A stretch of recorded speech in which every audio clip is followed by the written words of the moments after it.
Hi everyone and welcome back to another video. So in today's video I have got a book haul for you all. I know I said it's going to be a while until another book haul, but I have actually accumulated more books than what I thought I would. Am I doing the 60 books in 60 days challenge still? Yes. Am I still buying books? Also yes. And what's even worse is I am buying books that is adding to my physical TBR, which defeats the object, but hey, I've got more plans for after 60 books in 60 days, and I am still getting quite a few books off of my TBR, so I digress.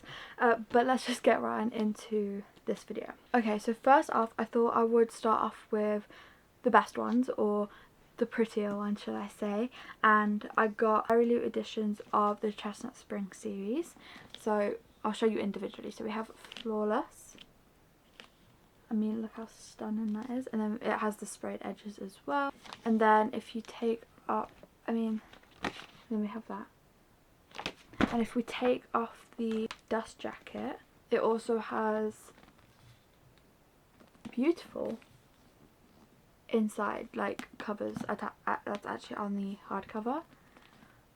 That is just stunning. Then we have Heartless, which again, loving this colour. And then we also have the purple sprayed edges, and then we have this purple or blue inside with like guitars on it. And then again with the inside we have this, which is just absolutely stunning. Then we have Powerless. I think this might be one of my, actually I can't say one of my favourites because I love them all. And then we have sprayed edges, and we have the purple insides, and then we also have these. Oh, and they also have the pattern on the tops and bottoms as well of both. And we have Reckless, these lovely sprayed edges, the inside, and then we also have this, which is just, again, stunning. I know I keep saying that. And then finally for the series we also have Hopeless. So we have this. I mean, look at that cute horse. The back. We have the green insides, which I'm obsessed with. And then we also have this. Again, I am obsessed with these. They're stunning. I need to find somewhere on my bookshelves to actually like fully display them so that they can actually be shown, but I've got to sort out my bookshelves before I do that. But I am obsessed with these. I decided to buy some more QB Tyler books because QB Tyler is one of my favourite authors. I want pretty much every single book, every edition that I can find, and so I got The Season of Secrets, because this is, I want to say, the second book. I believe it's like a series, but you can read it as a standalone. But I read this and loved it so much. And then we also have The Worst Kept Secret. Again, I was obsessed with this book. I absolutely love it, and I had to have a physical copy. Then I got the hardcover edition of Love Unexpected, and this cover is stunning. I do think I showed these in my 60 books in 60 days vlog, but I thought I'd show them again. And then we also have Always Been You, and stunning. I love, like, the, is it New York, I want to say? If I remember correctly, she was in New York. So that has added to my QB Tyler collection. And then yesterday I went to the works and I got quite a few books. So not as many as I normally get, so I was kind of good in a sense. So we have 5 Broken Blades. I should have took the prices off again. I always forget when I film these.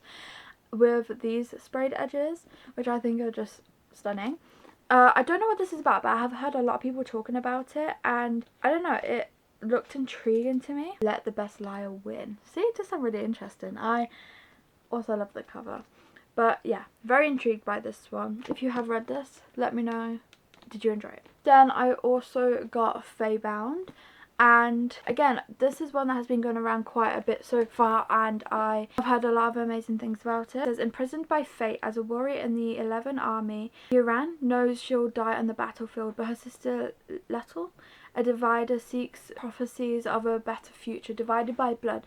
When a fatal mistake leads to Iran's exile from the elven lands, the sisters are forced into terrifying wilderness beyond their borders. There they can encounter the Fae Court. Bound by desire, as Iran and Lentor are thrust into the Fae's seductive world, they're torn between their loyalty to each other and their hearts. Welcome to the intoxicating world of the Fae. I mean, this just seems like it's going to be so gripping, so I am very excited for this. And it's probably one of the shortest fantasies I've ever known. Okay, then I also got Hexed because I have the rest of the series, and I'm actually caught up on that series, and I didn't have this one. And I was thinking for 60 days it could be amazing to complete a series as well, which I know is cheating. Okay, I know, but I'm playing it by my rules, clearly. So I might end up reading this in 60 books in 60 days, I don't know.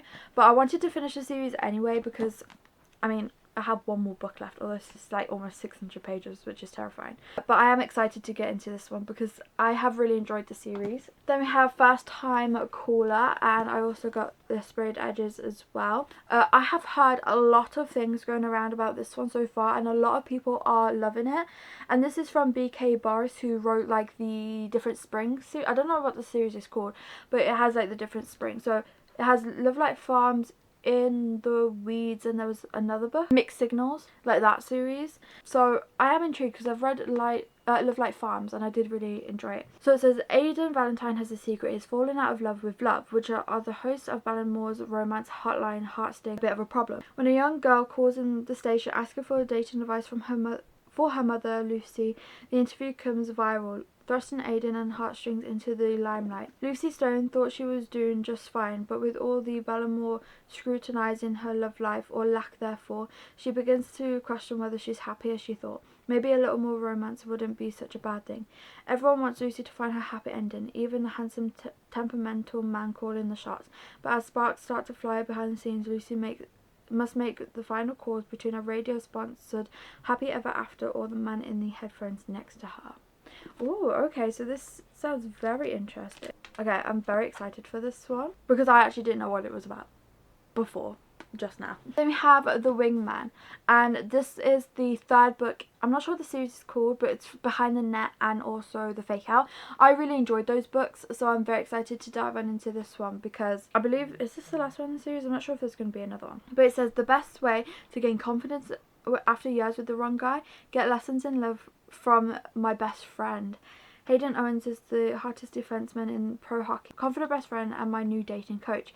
He will teach me to be a player, but our flirting lessons and practice kisses push the limits of friendship. All that relationship stuff he's always avoided, he doesn't seem to mind it anymore. Rule number one of being a player is no attachments. But when Hayden sees me picking up other guys, he's jealous enough that I wonder, maybe my wingman's been waiting for me all along. It just says here the Vancouver Storm series. I am very excited for this one because it just sounds so good. And this just seems like my sort of book and one that I'm just going to really enjoy. Then we have Lost and Lassoed, and again, I absolutely love this series, and it's such like quick series to just fly through. Done and Dusted are rated 5 stars, and Swift and Settled was also a really high rating. But this one says Teddy Anderson doesn't have a plan. She's more of a go with the flow type of girl, but for some reason the flow doesn't seem to be going her way this time. Gus Ryder has a lot on his plate. He's always been the dependent one, but when his workload starts to overwhelm him, he has to admit that he can't manage everything on his own. He needs help. His little sister's best friend, the woman he can't stand, is not who he had in mind, but when no one else can step in to look after his little girl, Teddy's the only option he's got. Oh my goodness.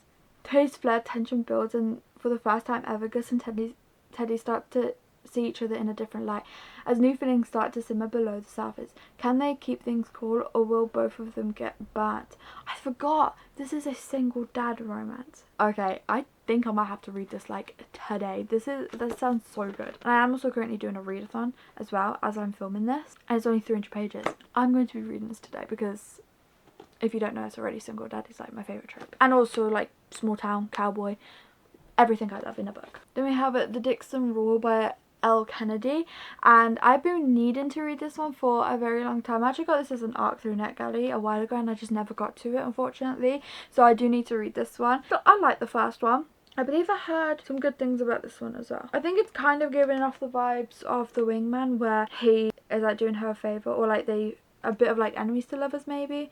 I did read the synopsis last night, but I've kind of forgot a little bit.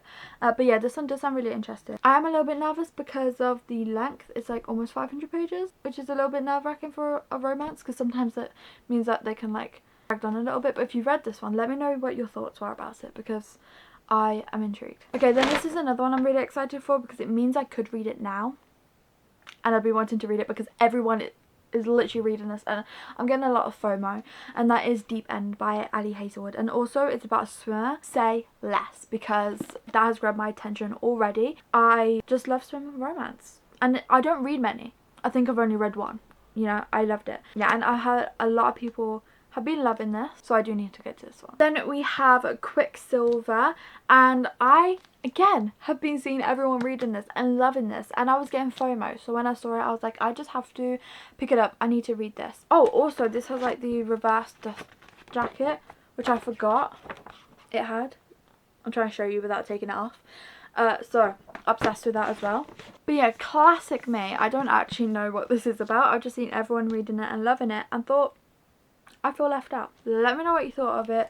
Also, out of these books, let me know what one you think I should read first. Then I brought The Baby Dragon Cafe. Now I have already read this one, so this one isn't added onto my TBR, but I wanted to own it because, I mean, this cover is stunning, but also I read it and I did love it. I found it was really cute. I think I rated it 3 or 4 stars. It was just like a fun, quick, easy read, and it was just an adorable, cozy time. I had a lot of fun with this one, so I wanted to buy a physical copy of it. Then I've got My Dark Desire, which is the second book from My Dark Romeo, and if you are following along with the series, I read My Dark Romeo in the 60/60 challenge, and I liked it. It was okay. I just thought that the main character was a bit of a douchebag at times, but I mean, if the main character is better in this one, I suppose I'm going to love this one a little bit more. I don't know too much of what it's about. Problem 1, America's Most Unattained Bachelor caught me. Problem 2, he decided to keep me as the help. Oh, okay, this one does sound really interesting, I'm not gonna lie. Okay, and then finally I got the rest of the series. I'm not sure what the series is called for these books. So we have the second book, which is The Cinnamon Bun Bookstore. Third book, which is The Christmas Tree Farm. I have the newest book that came out, which is The Strawberry Patch Pancake House, and honestly love that title. It has these stunning sprayed edges. But yeah, I can't wait to continue on with the series. I read the first book and I read it so quickly. It was just so cozy. It was like, you know, a nice easy read, like kind of like a palette cleanser type read. So I'm very excited to continue on with the series. So those are all the books that I have to show you for today. Thank you all so much for watching. Remember to please let me know in the comments what book you think I should read and start with. What ones have you enjoyed? Have you read any of them? Let me know all of your thoughts. But thank you all so much for watching. Please remember to like and subscribe and leave this emoji if you're watching till the end, and hope to see you all in my next one. Bye.